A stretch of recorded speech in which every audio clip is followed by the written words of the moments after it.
بسم اللہ الرحمن الرحیم. خاتون حضرات، میں ہوں اختر عباس اور آپ سب کو میرا بہت السلام علیکم. پچھلے 2 دن ہمارے بہت اچھے گزرے. یعنی جب بھی آپ کو دوسروں کی زندگی کو خوبصورت بنانے اور ان کو خوبصورتی کی شاہراہ پہ چلانے میں مدد کرنے کا شرف حاصل ہو تو ظاہر آپ کا دل خوشی سے معمور ہو جاتا ہے. ایک بالکل سکون کی سی کیفیت ہوتی ہے.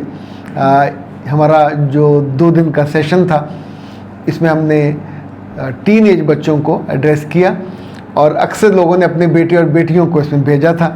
آفتاب صاحب نے ڈی ایچ اے سے ای ایم ای سے اپنی 2 بیٹیوں کو اور بیٹوں کو ایک بیٹے کو بھیجا. ڈاکٹر جہانگیر صاحب نے اپنے بیٹے اور بیٹی کو، فاروق صاحب نے اپنے بیٹے اور بیٹی کو، اسی طور پہ ساہیوال سے تھے، لاہور سے ایک پولیس آفسر تھے، انہوں نے اپنے بیٹے کو بھیجا. تو اکثر جگہ یعنی بیٹے اور بیٹیاں تھے اور سب کا یہ خیال تھا کہ ان کو ہمبل ہونا چاہیے، ان کی زندگی کا ویژن ہونا چاہیے، مقصد ہونا چاہیے، ایک آبجیکٹیو آف لائف ہونا چاہیے. پھر ہم نے ان کو ٹولز بھی بنا کے سکھائے، ان کی ایکٹیویٹیز بھی بہت لطف آیا. ایک بچے نے بعد میں مجھ سے کہا کہ سر ہمارے گھر میں غصہ بہت کیا جاتا ہے اور یہ غصہ ہمارے ابا نے دادا سے سیکھا. دادا بھی بڑے غصے والے تھے اور وہ کہتے تھے میں حق گو ہوں، یعنی میں حق بیان کرتا ہوں اس لیے میں غصے میں ہوں. تو میرے ابا نے بھی حق گوئی سیکھی، میری اماں نے بھی حق گوئی سیکھی. تو انہوں نے کہا سر میں بھی حق گوئی پہ آمادہ ہو گیا ہوں، تو بڑا مسئلہ ہو گیا ہے، تو کیا اس کا بھی کوئی اپائے ہو سکتا ہے؟ تو میں نے ان سے کہا میرے بچے دنیا میں 3 لیول کی دلیل ہو سکتی ہے.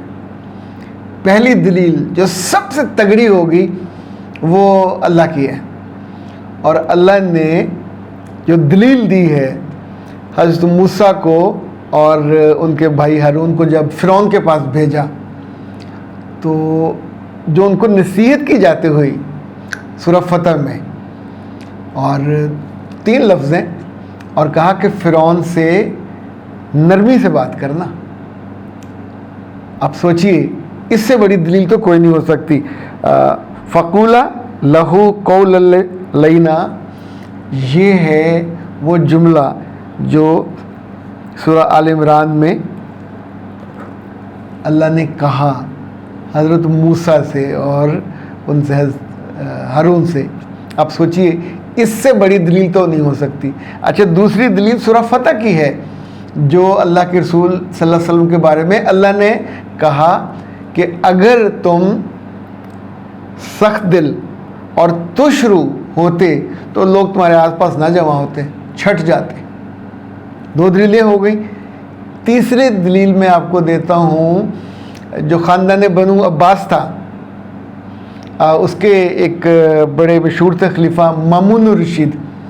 تو he was sitting in his دربار، تو ایک آدمی کھڑا ہوا، اس نے ایسے کہنا شروع کیا دنیا گناہ سے بھر گئی ہے، شرابیں پی جا رہے ہیں، زنا ہو رہے ہیں، گناہ ہو رہے ہیں، اور تم اس کے ذمہ دار ہو، اور تم ایسے ہو اور تم ویسے ہو. پورے دربار میں سناٹا طاری تھا. تو اچانک مامون نے پوچھا کہ تم ہو کون؟ اس نے کہا میں ایک اللہ کا بندہ ہوں، مجھ پہ حق سچ کہنا فرض ہے، تو اس لیے میں اپنا یہ فرض ادا کر رہا ہوں. وہ کیا کہتے ہیں، ایک جابر سلطان کے سامنے کلمہ حق کہہ رہا ہوں. تو مامون نے کہا کہ دیکھو تم جو بات کر رہے ہو بہت سخت کہہ رہے ہو، بہت سخت سٹیٹمنٹ دے رہے ہو. تو اس نے کہا میرا حق ہے، اسی طرح بات کروں گا. تو پھر مامون نے جو بات کی، جو دلیل دی، وہ کلام الہی سے دی. اس نے کہا تم سے بہت بہتر لوگ تھے جو دربار میں جا رہے تھے فرعون کے، اور وہ اگر میں ظالم ہوں تو مجھ سے کہیں ظالم تھے، لیکن اللہ نے حضرت موسیٰ کو اور ان کے بھائی کو کیا کہا تھا کہ جا کے نرم لہجے سے بات کرنا. اچھا، دلیل اتنی تگڑی تھی کہ اس محفل میں تو خاموشی. بہت ساری خواتین بھی یہ دلیل دیتی ہیں، اپنے میوں کے ساتھ ترش روئی بدتمیزی کرتی ہیں. اسی طور پہ بعض مائیں، بعض کیا یعنی 10 میں سے 9 مائیں یہ ظالمانہ کام کرتی ہیں، اپنے بیٹے اور بیٹیوں سے سخت بولتی ہیں. بچے سو خاموش رہتے ہیں لیکن ان کا دل بھی دکھتا ہے، تکلیف بھی ہوتی ہے. آپ سوچئے کہ کہیں آپ کا جو ایمان ہے وہ ایٹ سٹیک نہ ہو.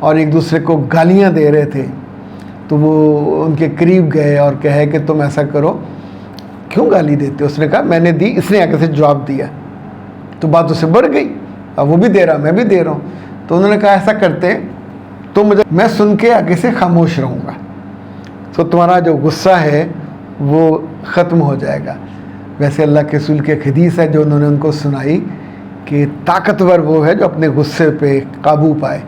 ہمارے لوگوں میں, بہت سارے لوگوں میں یہ پرابلم ہے کہ انہیں جو غصہ آتا ہے وہ اکثر بے جا ہوتا ہے اور اس پہ وہ اپنے آپ کو حق میں سمجھ کے بات کرنے لگ جاتے ہیں. ایک صاحب تھے, مجھے ان کا نام پورا یاد نہیں آ رہا, کوئی شاید لال خان تھا, مولانا مودودی صاحب سے وہ بہت پیار کرتے تھے, تو وہ ان کے ساتھ ان کے گھر ملنے گئے. مولانا اس وقت جمعے کا دن تھا, وہ عام طور پہ جامعہ اشرفیہ میں, وہ ان کے گھر سے کوئی 1-1.5 کلومیٹر کا فاصلہ ہے, وہاں نماز پڑھنے جاتے تھے. جامعہ شریفہ میں بھی بہت عرصہ جب تک اسٹوڈنٹ تھا تو اچھرے سے جو میری رہائش تھی وہ مولانا گھر کے بالکل قریب تھی, تو وہاں پڑھنے جاتا تھا. ان کی قرت بڑی اچھی ہوتی تھی. تو ایک روز کیا ہوا کہ تاخیر ہو گئی تو مولانا ان کو لے کے ساتھ ہی رشید پارک کی مسجد تھی وہاں چلے گئے. اچھا, تو مومنٹ یہ اندر داخل ہوا, مولوی صاحب کی نظر پڑی کہ مولانا مودودی آئے ہیں. اب رشید پارک اچھرا زیالدار پارک کی اگلی گلی ہے, تو اس ظالم نے ان کو دیکھ کر ان کے بارے میں بہت سخت بری بری باتیں کہنا شروع کی اور توہین آمیز اور الزامات والی. اچھا, وہ جو خان صاحب تھے وہ مڑ کر کبھی ان کو دیکھیں, ان کے چہرے پہ کوئی تاثر ہی کوئی نہیں. تو جب وہ جمعہ ختم ہوا, اٹھ کے آنے لگے, تو انہوں نے یہ جملہ کہا کہ مولانا صبر اچھی چیز ہے, پر ایسے ظالم آدمی جو آپ کے خلاف بات کر رہا ہو, آپ کو گالیاں دے رہا ہو, آپ وہاں نماز آپ نے پڑھی اس کے پیچھے, تو قربان جائیے مولانا نے جملہ کا بڑا خوبصورت تھا. انہوں نے کہا میں نے بہت سارا اسلامی لٹریچر پڑھا, اس میں کہیں یہ نہیں پڑھا کہ اگر کوئی مودودی کو گالی دے یا برا بھلا کہے تو اس کے پیچھے نماز نہیں ہوتی. سو اس نے اپنا شوق پورا کر دیا, اس کے اندر بڑھاس تھی, یہ ان کے الفاظ ہیں, نکل گئی. تو اب تم بھی چھوڑو اور اب گھر واپس چلتے ہیں. تو اے پیارے لوگوں, زندگی میں کبھی کو آپ کو برا بھلا کہہ دے, گھر میں باہر تھوڑا درگزر کر لیا کریں, اگنور کر دیا کریں. یہ کہیں نہیں لکھا ہوا کہ اس سے پھر تعلقات منقطع ہو جائیں یا اس سے لڑائی. اور ایک بات یاد رکھیے گا, گھروں میں جو چیز بہت متواتر مسلسل بچے سنتے ہیں وہی بن جاتے ہیں, وہی کرنے لگ جاتے ہیں ناپسندیدہ کام. اور ایک صدقہ جاریہ ہوتا ہے اور اللہ معاف کرے, دوسرا گناہ جاریہ ہوتا ہے. تو گناہ جاریہ میں نہیں پڑھنا چاہیے, صدقہ جاریہ میں جانا چاہیے. اختر عباس کو دیجیے اجازت. السلام علیکم.